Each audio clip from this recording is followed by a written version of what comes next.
Okay, so I've got my notes. So if you're ready to go, do you got a water? I got a water. Great, I got my water. All right, so I'll count us down and we'll go in 3, 2, 1. Hey, welcome back, everybody. Jeff Frick here, coming to you from the home office for another episode of Work 20XX. And we got one of the greatest OGs, I think, in the space. He's been in it from an occupier point of view. He was early at WeWork. He's now at McKinsey. And they just came out with this huge report, 64 pages. I got it here. I didn't print the whole thing.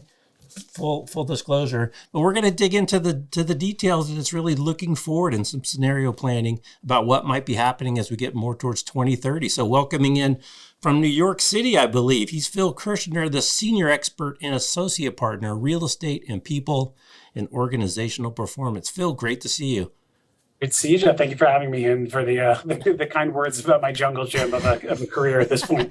It's pretty straight, compared to a lot of them that we see out there, but it's great. It's great to have you on, but you've got such a great perspective. But let's dive into, kind of what was happening pre-COVID. And this is kind of the reports about what, the long-term effects of COVID, maybe long COVID could have been the title. But we've talked a lot, and you've talked a lot, right? COVID was an accelerant to a lot of things that were already in play. There was a lot of trends that were already happening. And then COVID basically forced everybody's hands and showed that there is, we do have the digital tools for a lot of knowledge workers that they don't have to go into the office. There is things like cloud and super powerful handsets and all these things that were there, but nobody really wanted to force that move. So as you think about, kind of COVID as the accelerant, are these things that would have happened eventually without COVID and that just kind of juiced it? Or, how do you look at these trends? Because these are things that were already kind of underway. Yeah, it's a great question. And I remember saying early on in COVID with one of these like memes on the internet saying, COVID just accelerated things that were happening, like convinced me otherwise, didn't alter the trajectory. We just got there a lot faster. It's funny looking back on reports about what the world would be like in 2030 or 2040 from a workplace perspective across the industry, even from places like McKinsey when I wasn't here, and seeing elements of that now. Like, gosh, this was 7 to 15 years faster than anyone thought we'd be there. And there were a lot of just preconditions that were like loading the slingshot or led to the straw that breaks the camel's back, whatever your metaphor is, especially in terms of the built environment for the office, right? Most of us didn't think that highly of most of our offices. Most of our offices didn't provide very well for all of the things that our various employees had to do. Everybody wanted a little bit more flexibility than they had, or at least to take the little bit of flexibility that they were taking at the time without an excuse, like just being able to assert that I wanted that. And then in the background, I think you had sort of the experience economy writ large, like making it really great to be in other retail or hospitality contexts, enabled by new technologies and mobile technologies. And most of our homes were very quickly becoming smarter and more dynamic than the offices we were going to and spending most of our time in. So all of that was just loaded. And the only real barrier to employees taking the flexibility that they now are vocally, saying they need, it's keeping them in their current jobs or inspiring them to take new ones. The only barriers were leadership culture, leadership belief around output, and paper. We still had stuff we put our hands on. And COVID just ripped the Band-Aid on both of those things because there was no more leg to stand on to say, if we're not all here at the same time, the company's going to go down in flames. And everybody just was like, right, I guess we're not printing those things anymore. And paperless and e-signatures, all those things that we were probably getting to just got pushed through. And here we were. The only thing now that would get people back is either mandate or choice. Right. So let's get into the report. Before we get into the details, a little bit of background on kind of the scope of the report. I love longitudinal data. I love when you actually get the real data. So this is really focused on, you call them super cities, right? And then you're doing some scenario planning around the 2030 timeframe. And it looks like quite an exhaustive list of cities and a huge crew that put this thing together. Give us kind of the quick summary on the work itself. Yeah, so just for anchoring in perspective, This report comes from the McKinsey Global Institute, which is our sort of think tank and economics engine.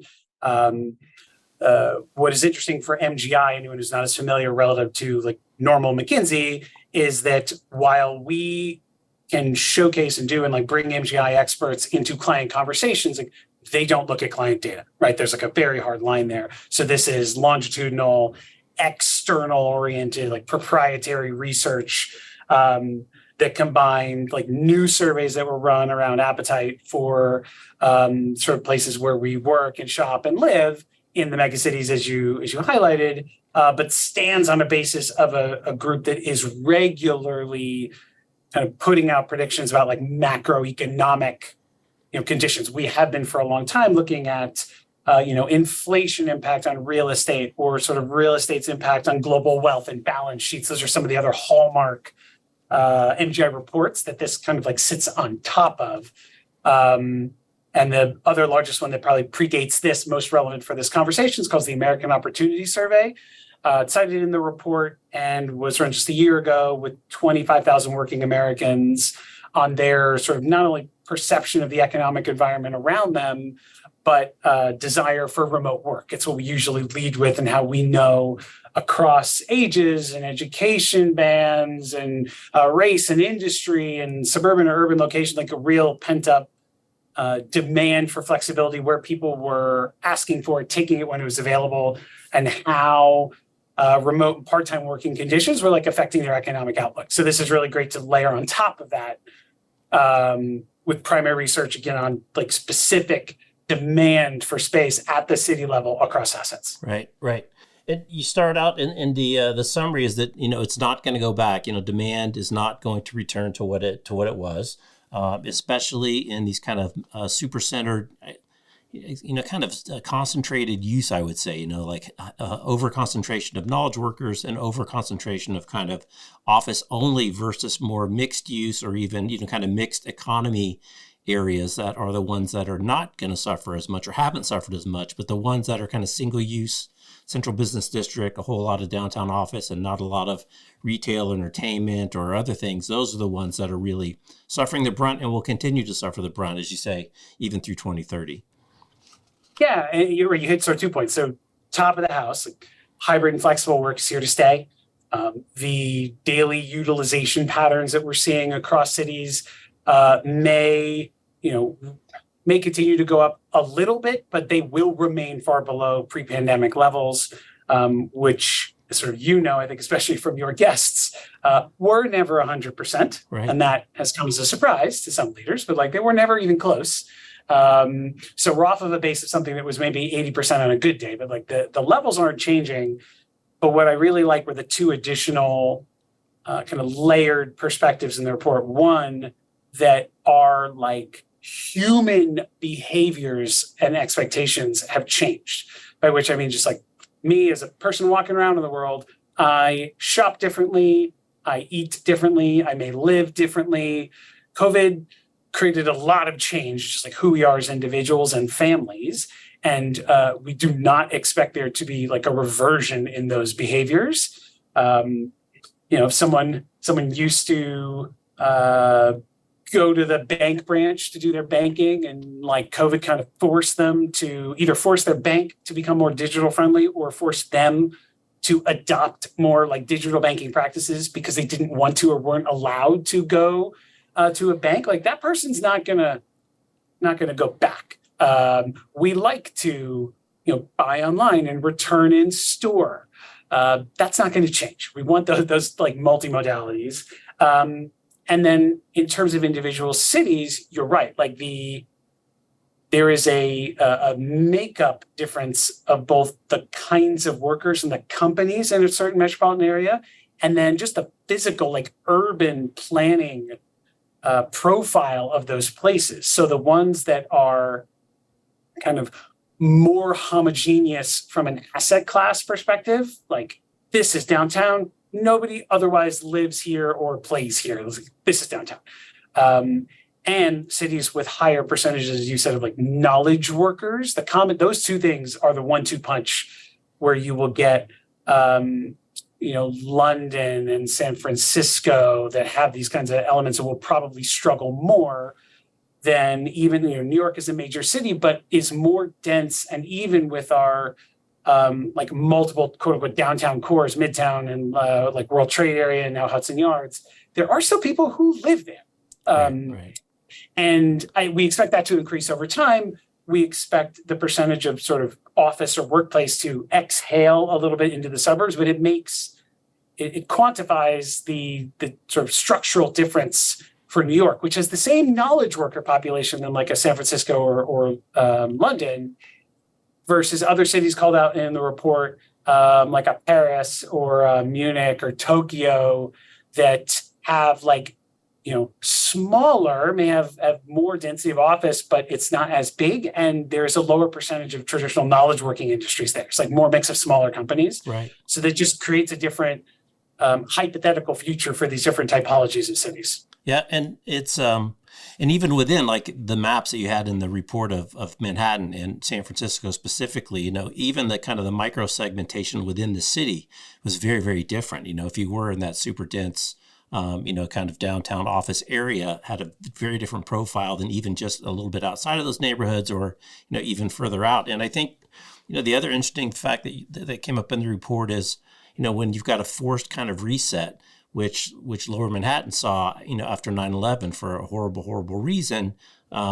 That said, there was an opportunity to kind of rethink that area from a development point of view. And I wonder, and you see it kind of with old stadiums, when they blow up an old stadium, like, wow, I didn't think a stadium could ever get old enough to blow up, but they do. And you're seeing in kind of this modern new stadium, it's much more of a heterogeneous area. We have here, in San Francisco, Oracle Park, built in 2000, cutting edge baseball park when it came out. Now we had Chase Center go up about a year or so ago. And Chase, you see, is a complete, it's a real estate development project that happens to have a basketball court in the middle. It's got restaurants, it's got entertaining, it's got parks, it's got office. So, is this really an opportunity, and will this force things in like kind of second tier, third tier buildings? Because you said, kind of this flight to quality. Will this maybe be the impetus to see some significant, refactoring of these places that just aren't going to be able to adapt very easily? Yes, I think that's absolutely true. So there is a, not only a flight to quality, but the flight to like class AAA capital Q quality, right? Where the post-COVID, especially in the office asset class, we think is going to force a like bifurcation even within the top 1% of buildings, right? What does it really mean to be a trophy building now, in terms of location and experience and diversity of asset mix and typologies, things that you find in the building? And yet you're spot on with the stadium. I was living in Brooklyn at the time when the now Barclays Center was being built, and I'm a born and raised New York City native. So my assumptions of stadiums are like, Giant Stadium, which is actually in New Jersey, right? Yankee Stadium, now Citi Field instead of Shea Stadium when I was growing up, but like Madison Square Garden even as something that feels like old, but like when the stadium was new, it's like a neighborhood. It's different. It just so happens to have a stadium as opposed to like being a stadium in one place. It's radically different. So yeah, I think that direction for not just mixed use, like asset type A next to asset type B, but more like almost like horizontal mixed use, like asset to asset, every individual building, we sort of expect to be able to do multiple things, either intentionally or planning, as we call in the report, for more like neutral use. Right. We may not know what the demand is in the future, but we hope that both sort of municipal code and construction techniques and innovation allow us to build a space that like, yeah, great, office now, residential later, factory later, don't really care. The skeleton of the thing is such that it can evolve over time. And that's going to take a lot of coordination from a lot of partners to make real. But in particular in cities like New York, and this isn't directly addressed in this report, but in other thought leadership and reports of ours around like sustainability, New York already, a city like New York has this pressure on oversupply of traditional office stock, but we also have one of the more progressive energy efficiency laws going into effect starting next year, in Local Law 97, where buildings will start to get charged for inability to meet certain sustainability goals. So it just adds even another element to, like, if you are, single or small owner that's got a building that's not going to make the grade on just overall experience or the neighborhood, and the city is going to start to penalize you for not having, be up to spec from an efficiency perspective, like where's that money going to get passed on to? And hopefully will push the supply and demand reckoning that we can do more of the downtown New York kind of projects without necessarily the incentives that were required at the time for an event, as you said, that nobody wanted to happen. Right.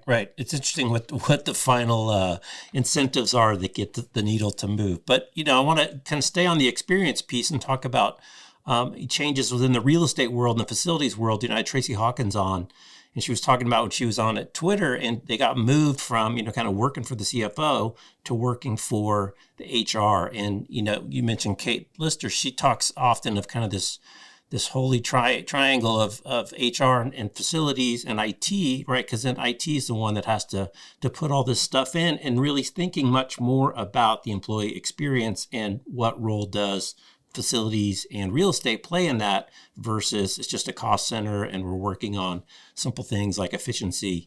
And that's really changed in a big way, kind of the role of the real estate professional and what they offer now to the company and the organization to help people be more productive. Yeah, you're right. It was always the Holy Trinity or the three-legged stool or some metaphor to say, if you want to deliver a positive, let's just simplify, say, built environment workplace experience, take the digital out. You need IT, HR, and real estate to play nice together. And it was fine, even for very progressive programs, like ones I've been involved with both as a practitioner and consultant, to have everyone stack hands on the real estate committee. It didn't really matter as much who was reporting to who. It would be helpful if, like, one of the parties, had particularly senior, you needed sponsorship, but it was fine to have it be by committee, because it was mostly oriented around the built environment and less the holistic employee experience or employee value proposition. Those two things are inextricably linked now because of COVID. So there's absolutely a need, we wrote kind of recently, to shift the real estate mindset from like bricks and mortar to people and places. And that I don't think it's good enough to have the committee anymore. We believe one of the hallmark kind of best practices for delivering a best-in-class overall workplace experience, inclusive of when we are not in the company's built environment, is having not only elevating the real estate function, but having a dedicated executive who is responsible for like what it feels like to work here. And we recently did a survey of 50 senior workplace real estate or people leaders, asking them for their current sort of position for their company around 12 best practices that we put together based on our most transformative clients, the ones who had the highest level of portfolio change while sustaining increasing levels of employee experience or engagement or organizational health, depending on which rubric they were using. But we had asserted that there should be a best practice around that, and actually multiple of the people who were going to participate in the survey, who are helping us evaluate the survey itself before we sent it, added the point that you need a dedicated executive accountable for workplace experience who has strong budget influence. That person has to exist. They also, that's really important, but by adding that strong budget influence qualification to the question, I think the average responses went down very quickly. Tracy, you said had a role like that. The fully distributed or remote companies would say that's head of remote, head of virtual first. We're seeing, as you said, some real estate groups as they're migrating into HR and out of finance, the CHRO or Chief People Officer is being rebranded into head of people and places or something similar like that. Right. But those roles are so important because you need someone who is credible enough to say to the local employee population in Chicago or wherever, if you are willing to cut this space, or we believe there's an opportunity to cut the space, we can also assure you that the net experience is going to go up. We almost like a fortress budget. In the same moment, they say, I'm going to cut your space in half, but here's this totally immutable amount of money that you can now use for the holistic employee experience. If that's like events in the office, or giving people co-working passes where they are, or buying that like iPhone application that everybody's always wanted and you've never been able to give them.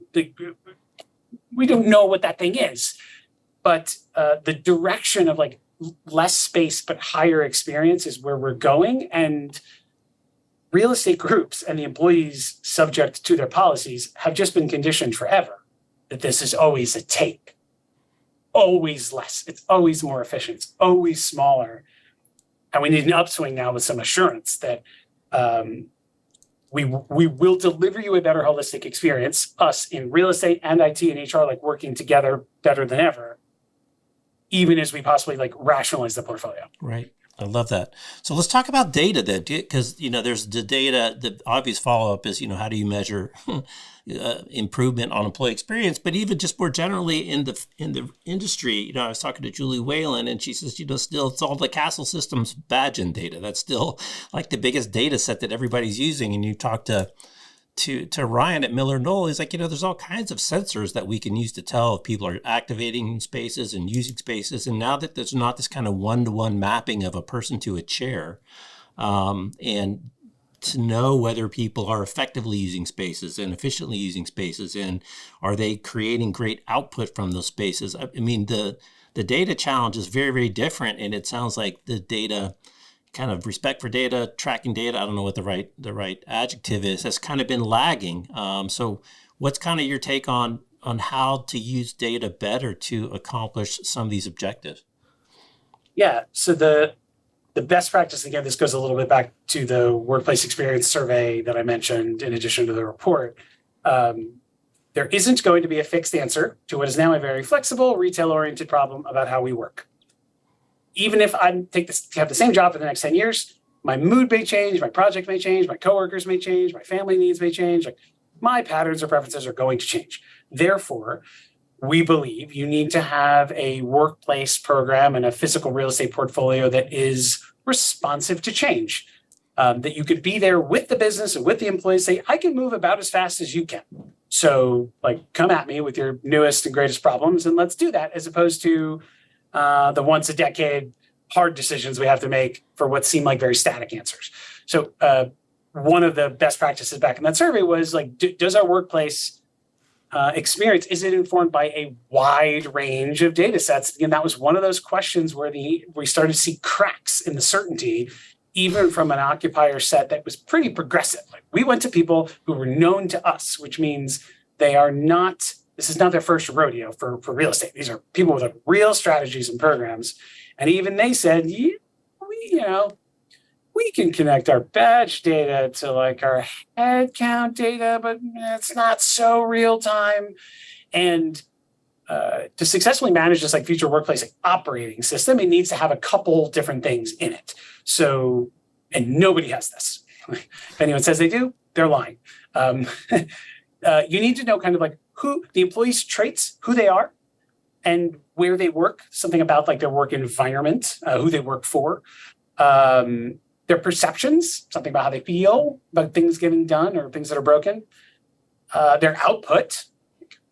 Everyone says productivity, but like it's very difficult to do that at an organizational level, especially with knowledge work. But at least like a group or departmental level, some measure of like output as an individual and as a team. You need external conditions. I hear lots of people now with smarter buildings say, oh yeah, it's going to rain tomorrow. We will have half as many people here, period. Like that's a fact. We know that happens every time it rains. Client perceptions, that's really important for us, something we study with our like science of teams, because your average McKinsey consultant runs a couple weeks at a clip with a group that was put together for that project, then like poof, new project, new team, new client context. So we get to test how different configurations of teams and working models for teams not only affect what the teams think, but what our clients think, because we ask them, how did we do on this work? So there's like the business output there. And then ultimately the space, two spatial components are how is the space configured? Like what kinds of spaces are there? How big are they? What are they next to? And then how are they being used? So if you have all of those things together in a world now where it's not just that we want them in our live dashboards, we want the sort of Gen AI accessible versions of this information. I should be able to ask, like, when prompted in a meeting on a podcast, like, go, hey, Siri, or hey, whatever device is listening to me, and go, like, what is the, see what covers a couple of those variables. What's the, like, recent average, utilization of the meeting rooms in the sites that were, like, renovated in the last 5 years, not just for all staff, but for our, like, highest performing female senior leaders. I just admit, I love it. Which is like, oh gosh, what would have to be true in order for you to be able to answer that question? And in theory, it's not so complicated. Like, that requires, like, plan data, which big workplace management system. It requires booking data or use data within rooms. It requires some connection to your HR data, but not only to find out that, like, so-and-so is a woman, that they're, like, a certain title, that there may be, like, performance ratings are so high, or there's, like, nuance. And even in theory, if it's easy, you have many organizational groups whose current prevailing attitude is no. Right, right. No, absolutely not. We could never do that kind of thing, much less in a real-time rolling basis, so that you could either ask the system that question, or one day we want the system to tell us not just what is going on, but, like, when did something change and what interventions hopefully made that change happen. Hey, did you know? Right, right. You did Taco Tuesday in Boston last week, and all the interns showed up. So go, like, oh gosh, what was that about that event? Did it? Let's try Cupcake Wednesday. I don't know. Cupcake Wednesday didn't work. Oh, back to Taco Tuesday. Like, right. That's how we make a responsive program, which really shouldn't feel that different to anyone who does retail-oriented customer analytics. How much of that technology exists, not obviously stitched together, but bits and pieces from your kind of technology seat already, and it's really more of a attitudinal change, and of course you got to stitch it together and get access to the different data sets. But is that really a bridge that far? Technically, it doesn't. Technically, it shouldn't be that far, right? No, I don't think it is, especially because of the sophistication that's applied, as I said, in a, like, customer retail context. It's hindered by culture and one, but, like, two other factors, I think. One, most real estate groups historically are sort of woefully under-resourced technically. It wasn't, your typical corporate real estate group, like, reasonably small amount of headcount compared to other, shared services or G&A functions, very outsourced, and probably not, like, front and center in your company's recruiting program for interns and associates, that kind of thing. They go to finance or IT or banking or whatever. The real estate was always kind of in the middle. I certainly felt that being in a group like that. And you compete for the same resources, technology resources, as the other people in your company who make the thing that your company makes.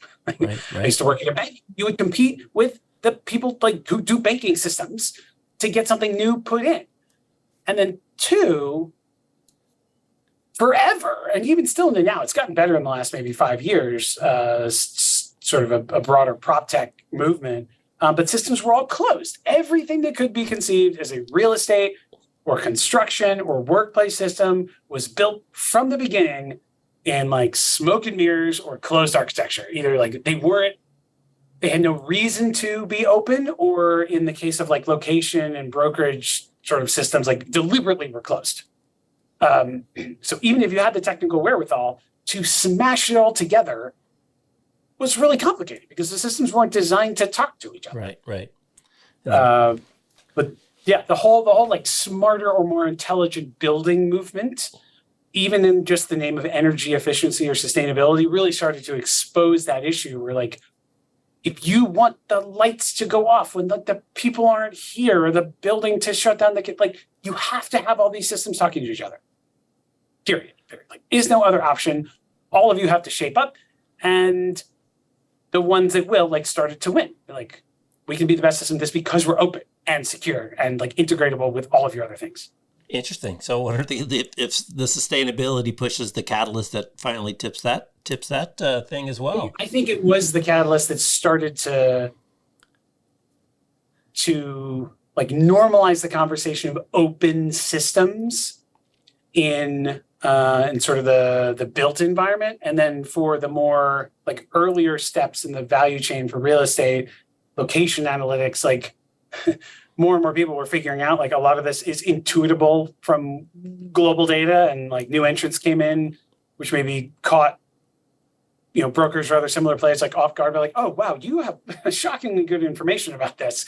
Because again, we saw it in residential real estate first, right? Aggregators and new methods for like looking for pricing. It just was like carrying over. And then for the internal environment, the workplace experience apps, that's there.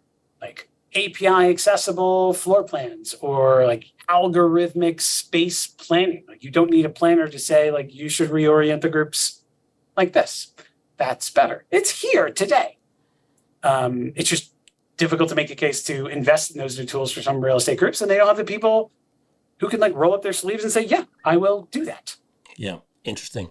So I want to shift gears a little bit and talk about flexibility. And one thing I noticed in the report is even in the spread of different kind of days in the office, anticipated days in the office by industry and by geography, et cetera, it was always between 3 and 4. And I was just talking to Julie Whalen from CBRE, and we were talking about kind of the 2.5, over under on 2.5, since there's 5 days in a week. But I was caught by yours that everything fell kind of in between that 3 to 4 range. It didn't really fall below 2.5. And I guess everybody's given up on Fridays. I wonder if that, when you think about variability and flexibility, how long will, days of the week be the right measure versus, we plan our days in hours, right? We don't plan our days in days, and hours are a subset of that. And there's plenty of research to show that, flexibility in time is more important than flexibility in space. If I can drop the kid off and then go to the office or whatever. I didn't see that as much in the report. Did I miss it, or are people still not thinking that way? It's included, but it's a broader question. So first, just like on flexibility, I think it's important. I hear from a lot of clients, like they want to enter the conversation talking about remote work, and like not every one of my employees can work remotely. To which I will say, like, yes, but that doesn't mean they don't want to work flexibly.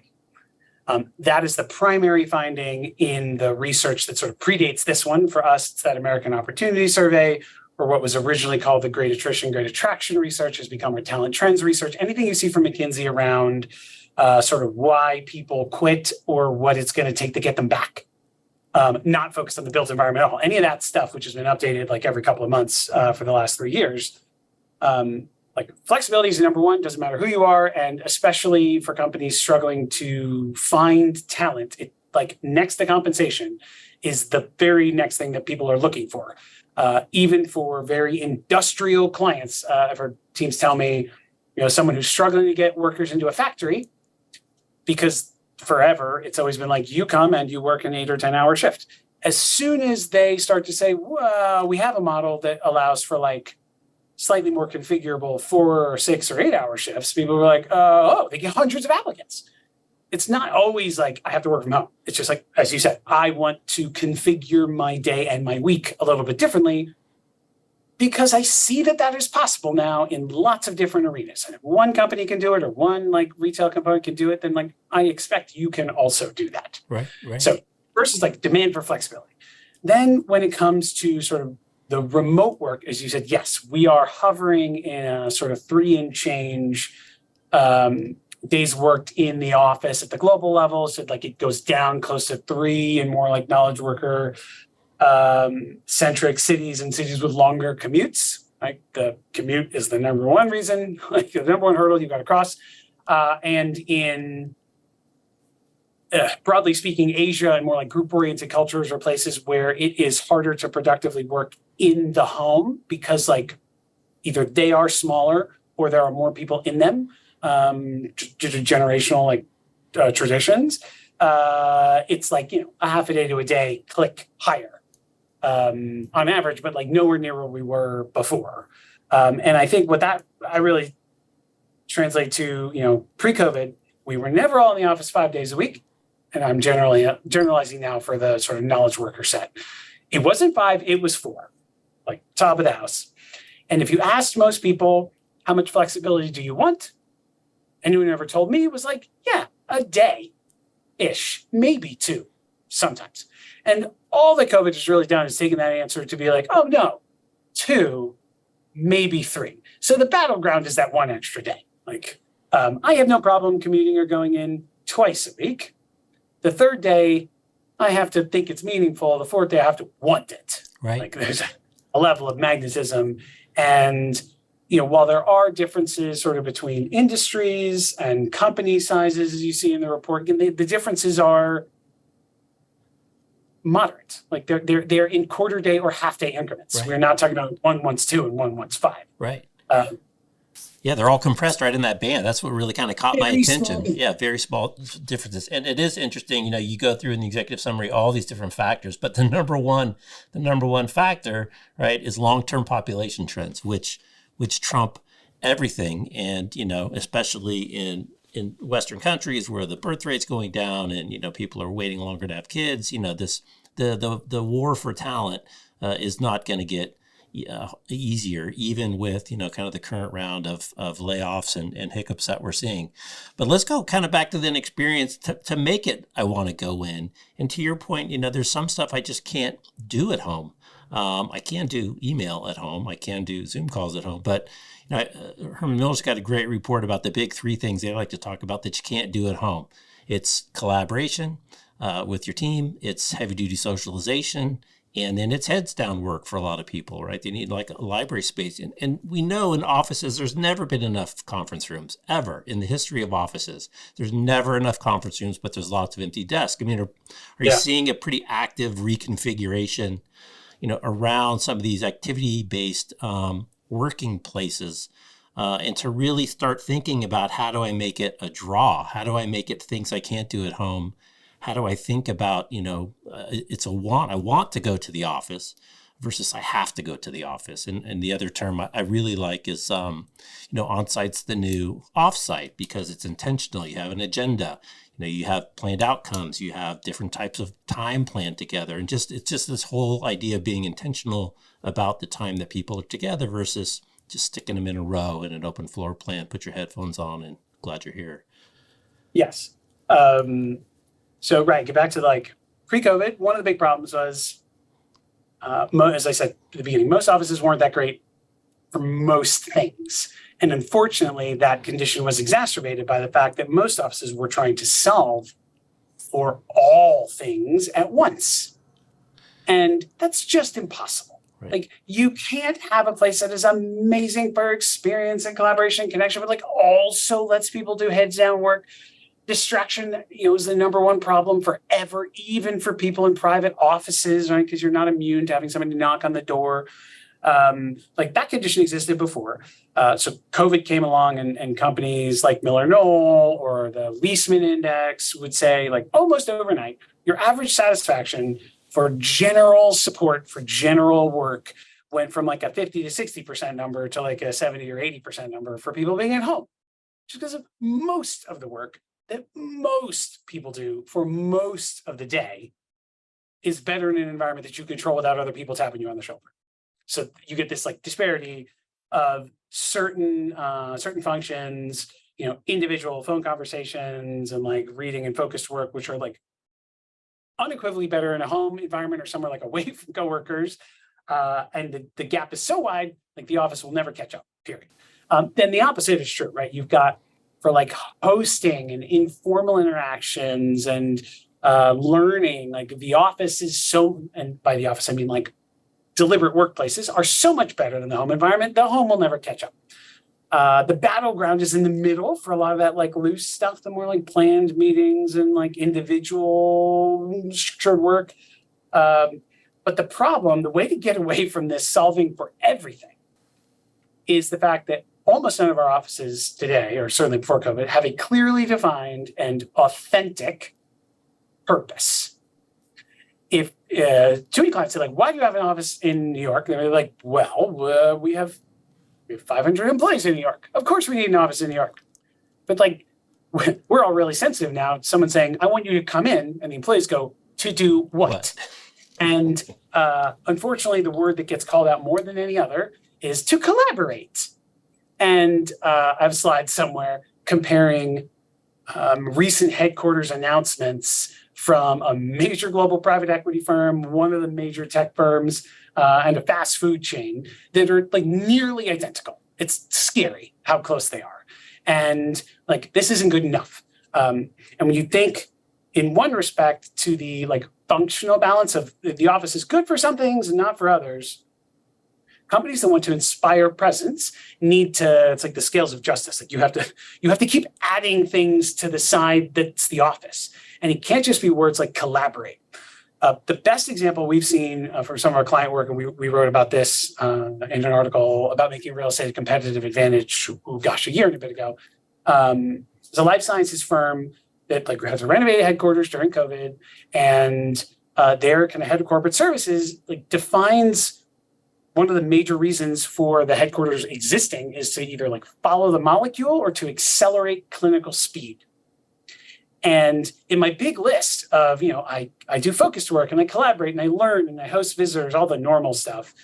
If I'm a biomedical student who signed up to work for a life sciences company, this like aligns with my personal values and fulfillment. And you plunk another coin on that side of the scale that says like accelerate clinical speed.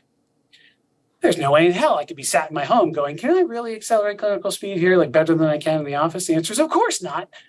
If that office, like then the burden is higher.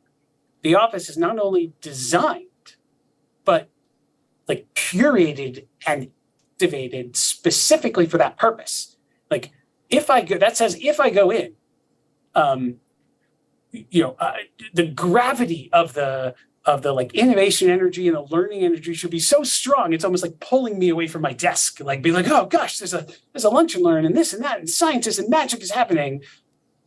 Such that same person said in the sort of conference setting that like, he says, when the book is written for our company about like over the next decade, how we made the next 10 life-saving drugs or medical devices, is I want there to be a chapter in that book about our headquarters, which is a radical departure from the preference of most people in the AEC, like industry, real estate industry, to write coffee table books about the building. Like, look at my big new tower. Right. It is located in the great place. It's sustainable. It's beautiful. It has a restaurant. Like they talk about the thing, not the outcomes. And even though people in it. Yeah, right. Even though it feels minimizing at first brush to say, oh, we've gone from writing a book about the headquarters to writing a chapter in the book about the company that's about our headquarters, the burden of proof is so much higher to deserve that chapter. Like, how can you look the CEO in the eye and say, I can prove that this place helped develop the next 10 like life-saving drugs? Like, that's amazing. That kind of thinking is so different. And it's what's required, because once you know what the purpose is, then you design the thing and you activate the thing and you advertise the thing around that. And you say, if you're doing something that isn't in this little category, we would love to have you here, but understand, we have like A++ quality around 5 core purposes. Doing your little spreadsheet work, like you're welcome here, but do not complain to me that like you're not sat next to the person who you want. Like that's not why you're here. You can do that work somewhere else, either in your home or maybe I support you doing it in some kind of a third place. I love that. I mean, it's such a big asset, right? Why not put it to work in a positive way instead of just having it be this kind of boat anchor cost center? I mean, nobody wants to be a cost center anymore. Nobody. IT doesn't want to be a cost center. Nobody can afford to be a cost center. Everybody wants a seat at the table. And how do I help the company be more productive, which in an office kind of environment is making the people more productive. You had this other article that came out a while ago, is your workplace ready for flexible work? And I thought it was really interesting. You had on the far left, 84% was everybody making their proclamation of how much they wanted people to come in or out. But all the way to the right, at the low end of the scale, was they had, written processes and clear documentation about the way they're going to work. And it's just like, oh my gosh, talking about getting the cart before the horse. I mean, the story that you just told is such a polar opposite of that, to really get the objectives out front and then work backwards into the space. Yeah, and we can substantiate that actually. So I've been really excited about this. We're increasingly trying to interrogate the role that not just the built environment, but choices that we have about flexibility and the conditions that make that possible influence what McKinsey calls organizational health.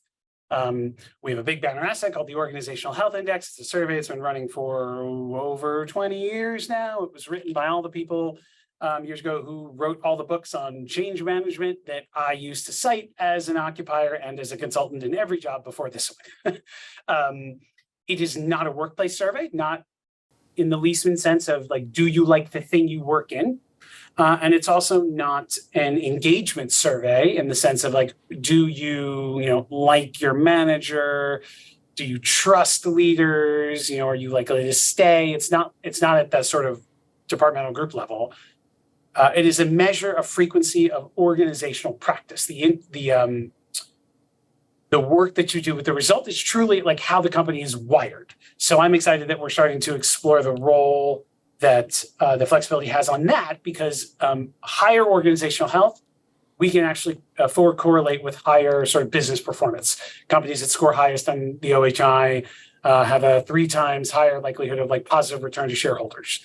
So it's a big deal. We've just started doing this, but in early studies, we're starting to see if employees who believe that they have flexibility, or they say, I have flexibility in where or when I work, are 1.5 times more likely to agree that they believe their work culture is positive. Right. The culture of the company that has a lot to do with like open, transparent, trusting. Again, it's not, do I like it here? It's measures of like organizational culture.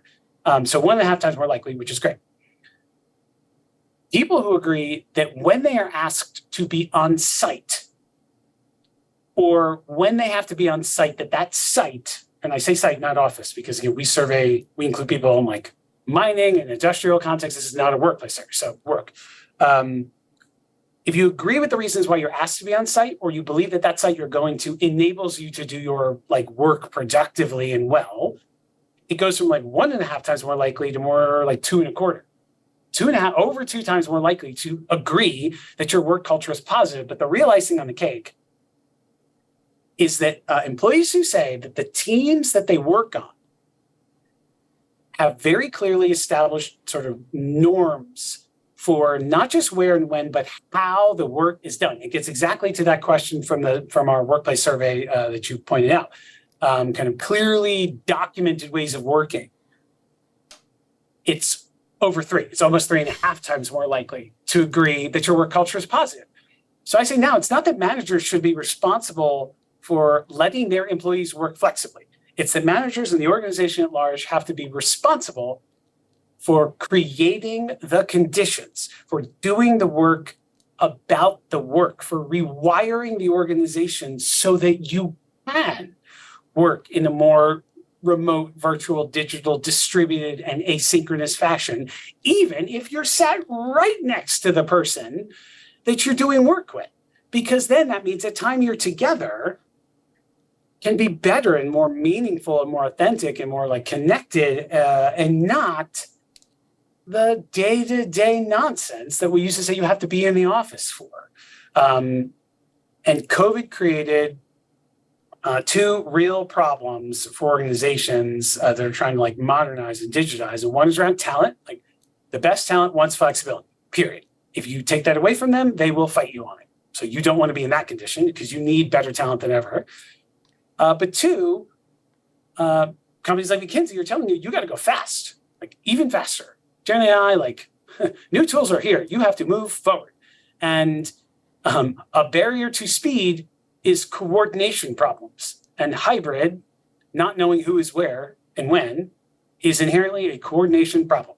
So if you can't break the work down into little chunks and have more of it happening continuously and asynchronously, instead of waiting for the meeting and then the committee and then the approval to do every little thing, like, you will stall.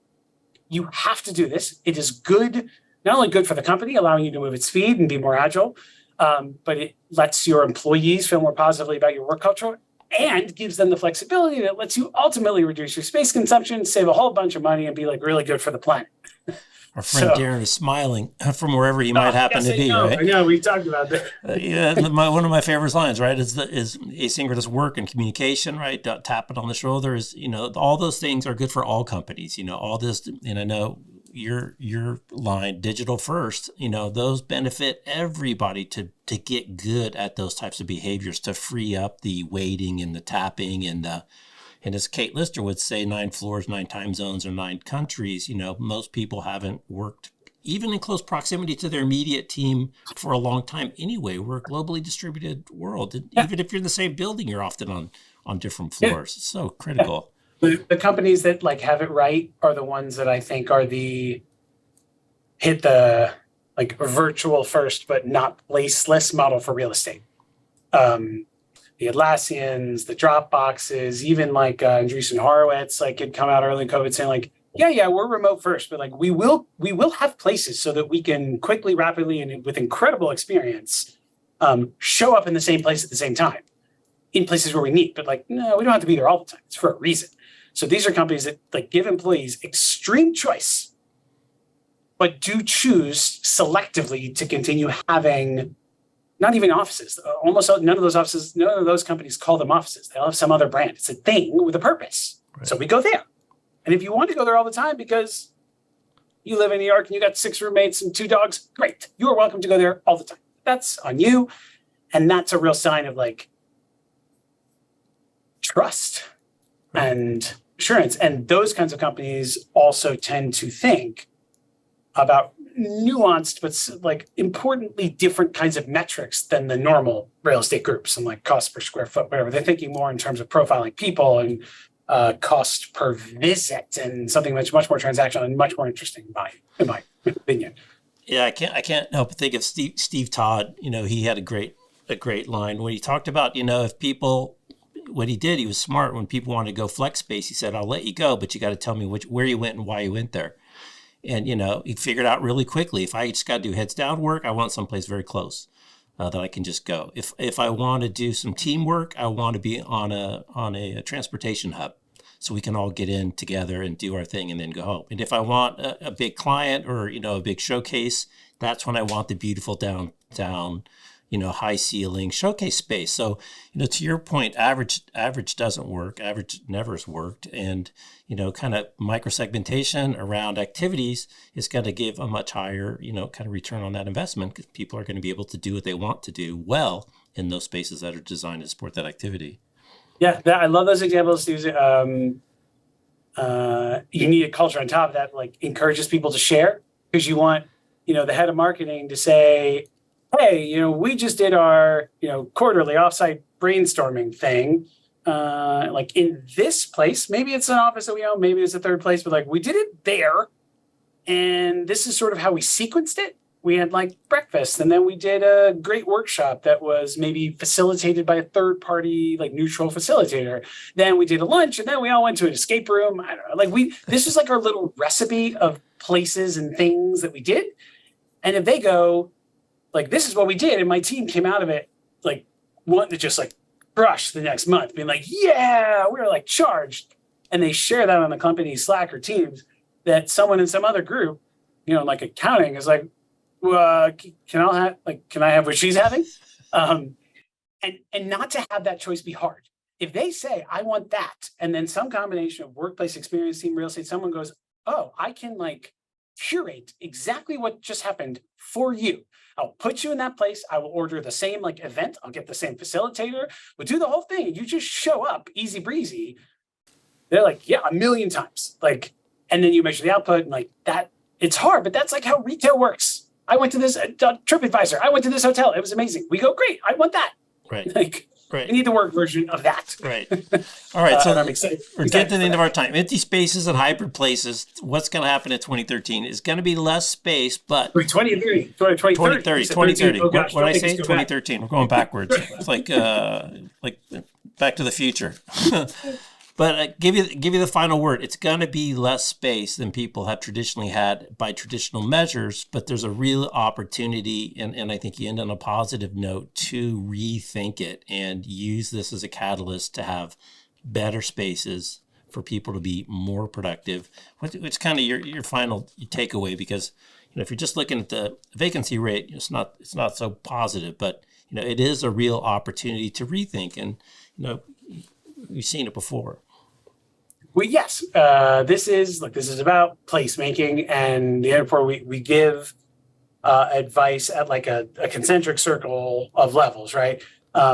For particular with office, like at the floor level, like we need hospitality, we need experience, we need digital, like retail oriented use, like multi channel, flexible, like at the floor level, right? And then you go out to the building, aiming at the developers. More mixed use, like neutral use, hybrid buildings that can be different things, conversion where we have mismatches. So from like office to residential or to industrial or to urban farming or whatever it has to be to correct the kind of balance, and really sort of stress testing the portfolios that we have against, as you said, these like macroeconomic and population patterns to know what's going to work. Then you get to like the streetscape and revitalizing neighborhoods. You asked me in advance of this about 15-minute cities. Like that is 100% true. We need greater diversity of things and services and experiences within like walking or e-bike or whatever it is distance.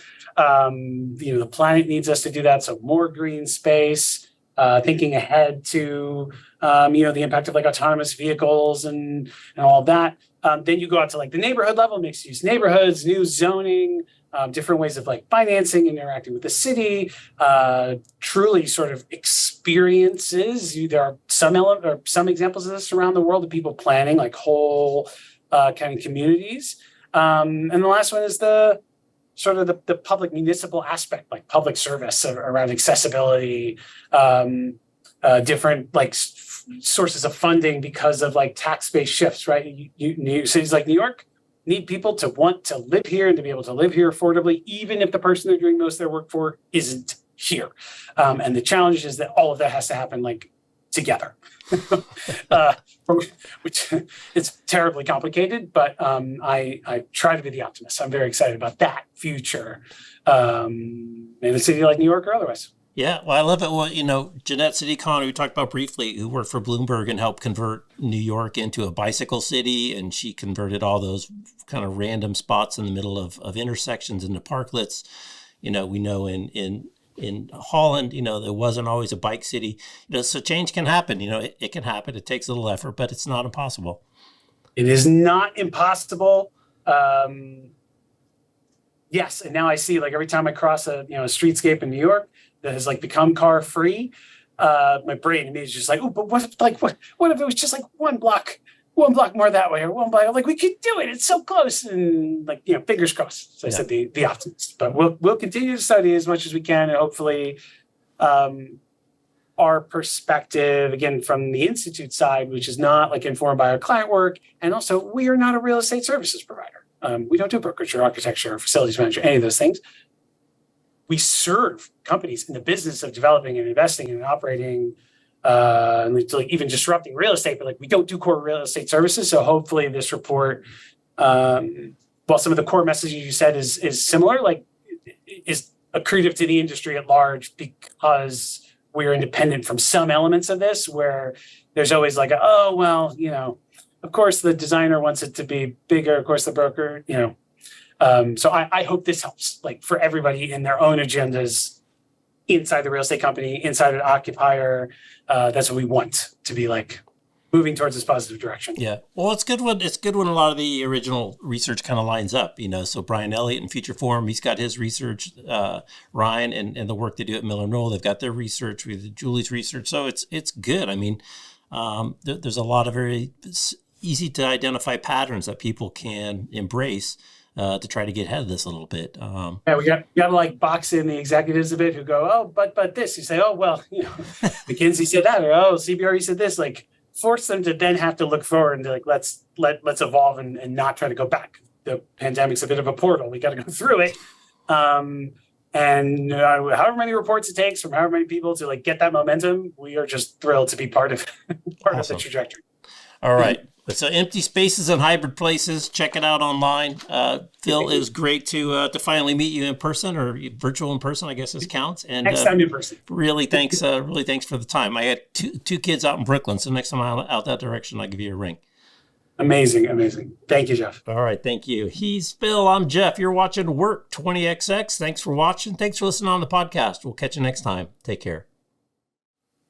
And out. All right. Awesome. How many monitors you got in front of you right now? Too many to count. 1, 2, 3, 4, 5.